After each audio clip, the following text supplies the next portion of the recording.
Assalamualaikum warahmatullahi wabarakatuh. Semangat pagi anak-anakku. Pada kesempatan kali ini kita akan mempelajari materi kearsipan. Namun sebelumnya kita berdoa dulu menurut agama dan keyakinan kita masing-masing agar materi yang kita sampaikan bisa berjalan dengan baik, bisa diterima dengan dan dipahami dengan baik pula. Berdoa mulai.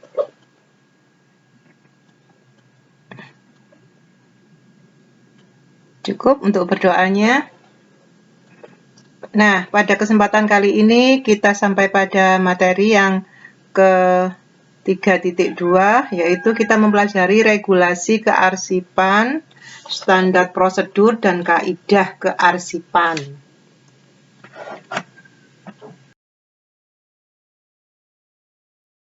Untuk peta konsepnya, seperti yang ada tampilan di sini, sesuai dengan judulnya tadi, yaitu kita membahas tentang regulasi atau norma, standar, prosedur, tentang bagaimana kearsipan. Apa yang dimaksud dengan regulasi atau norma di sini? Norma juga disebut juga dengan kaidah. Jadi apa yang dimaksud dengan kaidah kearsipan di sini? Kaidah atau norma kearsipan merupakan ketentuan yang mengatur kegiatan di bidang kearsipan. Sehingga di sini diperlukan perangkat peraturan agar penyelenggaraan kearsipan dapat dilaksanakan dengan baik. Sedangkan standar di sini merupakan norma, aturan, atau persyaratan yang dijadikan pedoman atau acuan yang biasanya berupa dokumen formal agar dapat adanya keseragaman dalam pelaksanaan kegiatan kearsipan nantinya. Nah, standar di sini ada dua macam. Ada standar yuridis dan standar de facto. Apa yang dimaksud dengan standar yuridis di sini? Standar yuridis di sini yaitu standar yang berbentuk perundang-undangan yang digunakan sebagai bahan rujukan dalam melaksanakan kegiatan kearsipan nantinya. Sedangkan standar de facto merupakan standar yang dikembangkan oleh masing-masing perusahaan dalam kegiatan kearsipannya, yang nantinya bisa berupa standar operasional prosedur atau yang sering disebut dengan SOP. Nah, berdasarkan dua hal di atas atau yang saya sebutkan tadi, dalam kegiatan penyelenggaraan kearsipan nanti tentunya ada norma atau kaidah baik berupa peraturan perundangan maupun kebiasaan-kebiasaan yang dibuat oleh perusahaan dalam bentuk standar atau prosedur. Sehingga dalam pelaksanaan kegiatan kearsipan nantinya bisa sesuai dengan aturan-aturan yang sudah ditetapkan. Nah, jadi di sini setelah kita mempelajari standar, kemudian undang-undang kearsipannya bagaimana, peranannya apa saja, fungsi tujuan dari kearsipan, dan terakhir nanti kita pelajari bagaimana syarat seorang pegawai arsip dalam menunjang kegiatan kearsipan nantinya. Kita bahas dulu yang pertama, yaitu tentang standar atau norma yang dikeluarkan oleh pemerintah, yaitu apa? Standar yuridis. Di sini saya tampilkan ada 3 yang berlaku sampai saat ini, yaitu adanya Peraturan Presiden Nomor 19 Tahun 1961 tentang pokok-pokok kearsipan. Kemudian yang kedua yaitu Undang-Undang Nomor 71 Tahun 1971 tentang ketentuan-ketentuan pokok kearsipan. Nah, terakhir di sini merupakan undang-undang yang terbaru yang digunakan yaitu Undang-Undang Nomor 43 Tahun 2009 tentang kearsipan. Kemarin kita sudah mempelajari bagaimana arsip dan kearsipan. Masih ingat kan, arsip merupakan suatu catatan atau sering disebut juga dengan record atau warkat, baik yang tertulis, tercetak, atau terketik dalam bentuk huruf, angka, bisa juga berupa gambar yang memiliki arti, jadi ada artinya, atau tujuan tertentu sebagai bahan komunikasi dan informasi yang biasanya terekam dalam suatu lembaran kertas, bisa film, maupun media komputer dalam penyimpanannya. Itu yang disebut dengan apa? Arsip. Kemudian kearsipan. Kearsipan di sini merupakan proses kegiatan atau proses pengaturan mulai dari penerimaan, pencatatan, penyimpanan dengan menggunakan sistem tertentu, menemukan kembali dengan cepat dan tepat, penggunaan pemeliharaan, penyusutan, sampai pada pemusnahan arsip. Jadi kalau disimpulkan, arsip itu merupakan produknya atau objeknya, sedangkan kearsipan di sini merupakan kegiatannya. Jadi kalian harus bisa menyimpulkan atau membedakan arsip itu yang bagaimana, kearsipan yang bagaimana. Ya. Paham sampai di sini? Kita lanjut.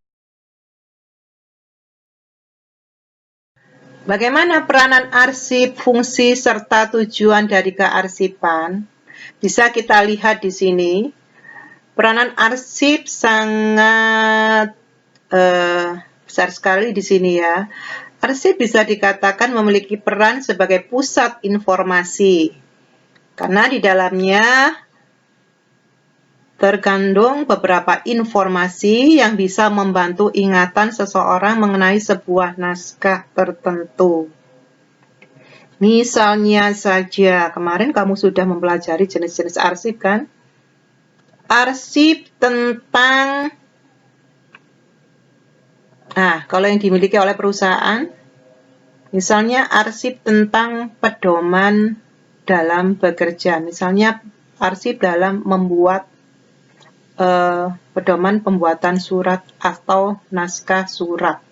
Nah, bagaimana di situ aturannya? Nah, di situ seorang pegawai bisa mempelajari dalam pedoman tadi agar apa? Pembuatan suratnya benar, sesuai dengan SOP perusahaan. Ya. Kemudian sebagai sumber dokumentasi. Nah, di sini arsip bagi seorang pemimpin organisasi dalam mengambil keputusan sangat penting sekali. Contohnya saja, notula rapat. Notula rapat bulan kemarin.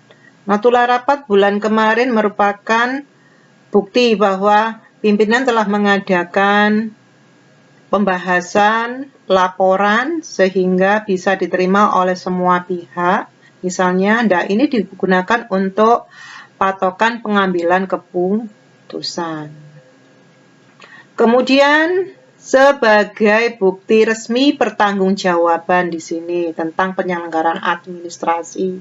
Contohnya, laporan keuangan bulan atau semester pertama. Kalau disebut semester pertama berarti laporan keuangan mulai Januari sampai dengan bulan Juni misalnya. Nah, itu merupakan bukti resmi dan pertanggungjawaban. Contohnya apa tadi? Laporan. Selain ada peranan, di sini arsip juga memiliki fungsi. Yang pertama sebagai sumber ingatan. Sumber ingatan, kalau kamu mempelajari macam-macam arsip, contohnya sebagai sumber ingatan. Sumber ingatan ini misalnya akta pendirian perusahaan. itu terkandung di dalamnya. Ada sumber ingatan. Kapan perusahaan itu berdiri? Itu bisa dilihat dari apa? Akta pendirian perusahaan. Sebagai sumber informasi. Sumber informasi misalnya saja notula rapat bulan kemarin. Laporan keuangan bulan lalu itu merupakan sumber informasi bagi perusahaan. Sebagai bahan penelitian, siapa yang mengadakan penelitian? Para ilmuwan, dokter. Bahkan Bapak Ibu guru kalian juga mengadakan penelitian yang sering disebut dengan penelitian tindakan kelas. Misalnya, mengapa anak-anak ini nilainya tidak atau masih di bawah KKM? Nah, itu dicari penyebabnya. Apakah metode mengajarnya Bapak Ibu guru yang kurang tepat? Atau media yang digunakan tidak menarik bagi siswa. Itu Bapak Ibu guru membuat penelitian yang disebut penelitian tindakan kelas. Arsip di sini juga berfungsi sebagai alat bukti tertulis. Seperti yang dikatakan tadi bahwa arsip merupakan catatan, bisa berupa tulisan yang bergambar. Nah, contohnya apa di sini kalau sebagai alat bukti tertulis? Yang bisa? Nah, contohnya arsip kalau kita menerima atau membayar pesanan barang yang kita pesan. Tentunya kita akan menerima apa? Kwitansi. Nah, di kwitansi disebutkan bahwa kita setelah membayar sejumlah uang. Berapa besarnya? Itu sudah tertulis dalam kwitansi tersebut. Makanya kwitansi juga merupakan alat bukti tertulis. Kemudian di sini arsip sebagai gambaran peristiwa masa lampau. Ini banyak sekali ya contohnya. Yang paling diingat sehubungan dengan Hari Kemerdekaan RI, di situ masih ingat naskah teks proklamasi. Nah, itu kan juga tertuliskan, tapi juga memiliki gambaran masa lampau di situ, memiliki nilai sejarah. Ya, kita kembali ke materi minggu kemarin. Ya, contohnya naskah teks proklamasi menggambarkan peristiwa masa lampau pada saat itu Presiden pertama yaitu Insinyur Soekarno membacakan naskah proklamasi. Kamu bisa melihat nanti di situ juga ada video. Coba kalian searching di Google nanti. Nah, itu adalah fungsi arsip sebagai gambaran peristiwa masa lampau. Baik, kita lanjutkan ke tujuan kearsipan. Apa saja? Mengapa perlu diadakannya kegiatan kearsipan di sini? Tentunya suatu kegiatan dilaksanakan karena memiliki tujuan. Yang pertama yaitu agar arsip bisa terpelihara dengan baik, teratur, dan aman. Karena apa? Arsip yang disimpan menggunakan sistem tertentu. Kemudian jika dibutuhkan bisa ditemukan dengan cepat dan tepat. Misalnya pimpinan memerlukan laporan keuangan tahun 2019 misalnya. Nah, ini seorang arsiparis harus bisa menemukan dengan cepat dan tepat. Jangan sampai yang diberikan nanti laporan keuangan 2018. Sehingga apa? Ini tidak sesuai yang diminta oleh pimpinan. Kemudian bertujuan menghemat tempat dan penyimpanan. Nah, tentunya arsip-arsip yang disimpan oleh perusahaan ini banyak sekali ya, tidak hanya sekedar 100-200 arsip, bahkan sampai ribuan arsip. Nah, tentunya kalau semakin banyak arsip yang disimpan, tentunya membutuhkan ruangan atau tempat yang banyak pula. Kemudian menjaga rahasia arsip. Nah, ini tentunya ada beberapa arsip yang memiliki nilai rahasia seperti yang kalian pelajari minggu kemarin. Contohnya kalau dalam perusahaan, arsip apa? Misalnya arsip tentang strategi pemasaran. Nah, ini tentunya antara perusahaan dengan perusahaan lain memiliki strategi yang berbeda, sehingga ini juga merupakan arsip rahasia. Kemudian menjaga kelestarian arsip. Kelestarian arsip maka perlu dijaga karena arsip ini memiliki nilai guna. Ada berapa macam kemarin kita pelajari nilai guna arsip.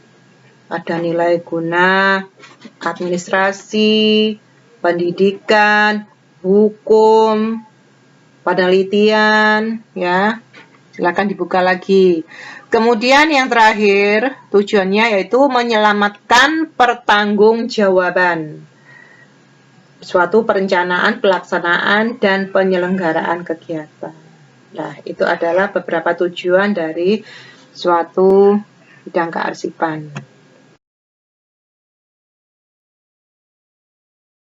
Pada masalah pokok. Ya. Kalau kita rangkum, di sini ada 6 masalah pokok kearsipan dan bagaimana cara pemecahannya. Yang pertama, masalah tidak dapat atau sulit menemukan kembali arsip dengan cepat dan tepat saat diperlukan. Karena apa? Begitu banyaknya arsip yang disimpan. Bagaimana pemecahannya? Pemecahannya ini.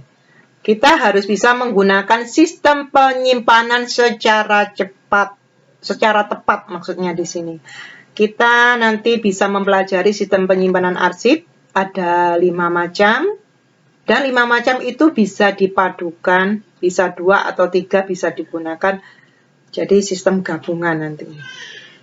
Kemudian yang kedua masalahnya membiasakan menumpuk. Nah, ini membiasakan menumpuk arsip di sembarang tempat. Padahal arsip itu harus segera disimpan. Ini namanya apa? Pegawainya atau petugas arsipnya yang teledor, tidak langsung menempatkan pada tempatnya. Nah, bagaimana untuk memecahnya? Ini pemecahannya. Perlu adanya pengaturan prosedur peminjaman. Berapa lama peminjaman itu semestinya, pengawasan, dan pengendalian yang ketat. Ya, supaya apa? Arsip-arsip yang sudah disimpan, kemudian dipinjam, harus ada batasan waktu. Setelah itu, setelah dikembalikan, harus segera dimasukkan pada tempat yang sudah sesuai dengan kode-kodenya misalnya. Jadi seperti itu. Kemudian masalah yang ketiga yaitu kurang menyadari arti pentingnya suatu arsip bagi organisasi. Nah, pemecahannya bagaimana? Secara rutin diadakan perawatan dan pencegahan kearsipan karena arsip-arsip yang tadi masih memiliki nilai guna bagi perusahaan, makanya perlu diadakan perawatan dan pencegahan kerusakan. Biasanya untuk ruangan arsip itu memiliki atau suhunya harus diatur. Berapa suhu yang baik untuk penyimpanan arsip agar apa? Di situ tidak ditumbuhi jamur atau ada rayap yang hinggap di arsip-arsip tersebut. Kemudian yang keempat, peminjaman oleh pihak lain tidak melalui prosedur. Nah, ini ada kaitannya dengan yang nomor 2 pemecahannya, ya. Kemudian kelima, penyusunan arsip secara serampangan. Nah, padahal kita sudah menentukan sistem yang tepat, tetapi petugasnya saja yang kurang memahami. Nah, di sini tentunya harus dipilih seorang arsiparis yang memenuhi syarat. Bagaimana syaratnya? Nanti kita pelajari. Petugas arsip yang kurang terampil. Nah, ini juga masuk ke petugasnya lagi. Nah, ini tadi kalau yang penyusunan arsip secara serampangan. Mungkin ini terlalu banyak dari arsip yang disimpan. Perlu adanya pemindahan bagi arsip yang sudah nilai kegunaannya menurun. Maka perlu diadakan penyusutan warkat atau penyusutan arsip. Nah, di sini seorang petugas arsiparis juga harus mengetahui berapa lama arsip itu tersebut disimpan, kita lihat apa? Jadwal retensi arsipnya. Apa jadwal retensi? Kita pelajari nanti. Nah, ini tadi contohnya. Misalnya, nah, pemindahan arsip ke ruang penyimpanan. Sesuai dengan jadwal retensi arsip. Kemudian, menurut PP nomor 43 tahun 2011, bagaimana penanganan arsip aktif sebagai pelaksanaan ketentuan peralihan. Nah, ini seorang petugas arsip atau arsiparis harus memahami bagaimana cara penanganan arsip inaktif, harus dipindahkan kemana, harus penyusutannya bagaimana. Ya. Nah, sehubungan dengan persyaratan pegawai arsip sekarang, tentunya seorang pegawai arsip selain memiliki persyaratan pendidikan yang sesuai dengan bidang kearsipan, misalnya bisa juga lulusan SMK, jurusan OTKP seperti kalian nantinya kelas 12, karena kalian kan juga dipelajari tentang kearsipan. Bisa juga lulusan dari diploma 3 bidang kearsipan. Tentunya tidak hanya syarat pendidikan saja, tetapi harus ada persyaratan tertentu, misalnya memiliki keterampilan, ketelitian, kerapian, dan kecerdasan dalam bekerja. Apa saja syarat tersebut? Keterampilan bahwa petugas arsip di sini memiliki sikap yang cekatan dalam menempatkan dan menemukan kembali arsip. Jadi terampil ya. Karena apa? Suatu arsip biasanya pada saat diminta untuk menemukan kembali itu harus dengan cepat ditemukan dan tepat sesuai dengan yang diminta. Kemudian ketelitian di sini. Nah, seorang pegawai arsip atau arsiparis harus bisa menentukan deretan angka atau kode arsip sesuai dengan informasi yang ada di dalamnya. Kalau salah meletakkan dengan kodenya, otomatis informasi yang ada di dalamnya tidak akan sesuai. Ya, itu ketelitian. Kemudian kerapihan. Kerapihan di sini ada kaitannya dengan sikap keteraturan, keberesan, ketertiban dalam menata arsip-arsip yang ada di organisasi atau perusahaan tersebut. Ya. Kemudian yang terakhir, kecerdasan. Nah, ini juga sangat diperlukan. Dalam kecerdasan di sini ada tingkat pemahaman yang sesuai, itu namanya kecerdasan ya. Terutama dalam mengatasi masalah, mudah dalam menjaga arsip-arsip yang ada, tepat dalam membuat perhitungan yang akan terjadi pada bidang kearsipan. Jadi di situ syarat-syarat yang harus dimenuhi oleh seorang pegawai arsip. Bagaimana anak-anakku dengan materi ini? Semoga kalian bisa memahami apa yang telah Ibu sampaikan. Silakan kalian pelajari lagi. Kalau ada hal yang belum kalian pahami, silakan ditanyakan kepada Ibu. Nanti kita akan buka form untuk diskusi, kita bahas bersama-sama. Jadi seperti itu ya. Untuk materi kita pada pagi hari ini. Terima kasih kalian sudah bisa mengikuti sampai akhir dan pelajari lagi. Assalamualaikum warahmatullahi wabarakatuh. Semangat pagi.